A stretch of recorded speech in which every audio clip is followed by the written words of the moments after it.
Mantan Ketua Komisi Pemberantasan Korupsi, KPK, Abraham Samad dan Koalisi Masyarakat Sipil melaporkan dugaan korupsi Proyek Strategis Nasional, PSN, Pantai Indah Kapuk, PIK.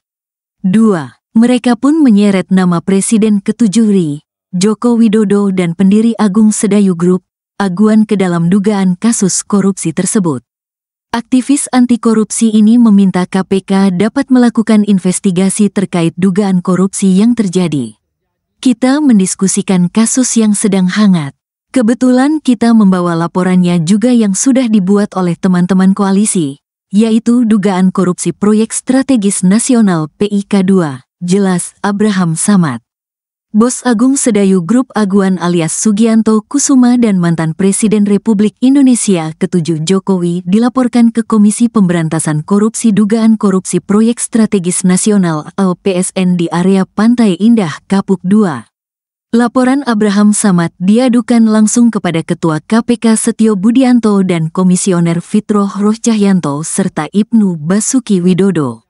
Dalam kesempatan tersebut, Abraham didampingi mantan Komisioner KPK Muhammad Jasin, budayawan Eros Jarot, mantan Sekretaris Kementerian BUMN Said Didu, dan Ketua Perhimpunan Bantuan Hukum dan Hak Asasi Manusia Indonesia Julius Ibrani. Kami ini masyarakat yang peduli ya terhadap pemberantasan tindak pidana korupsi. Koalisi besar ini ada teman dari LBH Muhammadiyah dan saya susah menyebutkan satu persatu. Tapi yang penting kalian bisa lihat di sini. Tadi kita berdiskusi sama pimpinan KPK dihadiri langsung oleh Pak Fitrah dan Pak Ibnu, kemudian menyusul terakhir Pak Ketua Pak Setio Budi juga hadir, ucap Abraham Samad, Jumat, tanggal 31 Januari tahun 2025.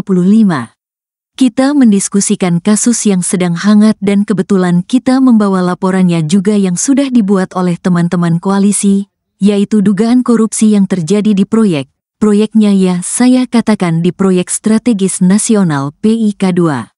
Jadi kita ingin KPK lebih konsentrasi ya meneliti, melakukan investigasi terhadap Proyek Strategis Nasional, cetusnya.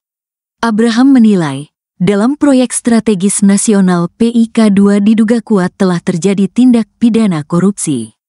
Oleh karena itu, Abraham berharap, KPK dengan kewenangannya melakukan pemeriksaan terhadap penyelenggaraan negara, baik di tingkat daerah maupun pusat.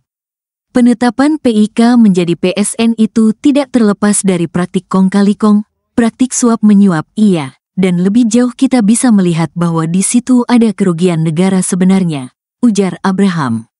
Pasal 2 kerugian negara, oleh karena itu, ini menjadi kewenangan KPK dan kita sudah sampaikan langsung kepada pimpinan KPK.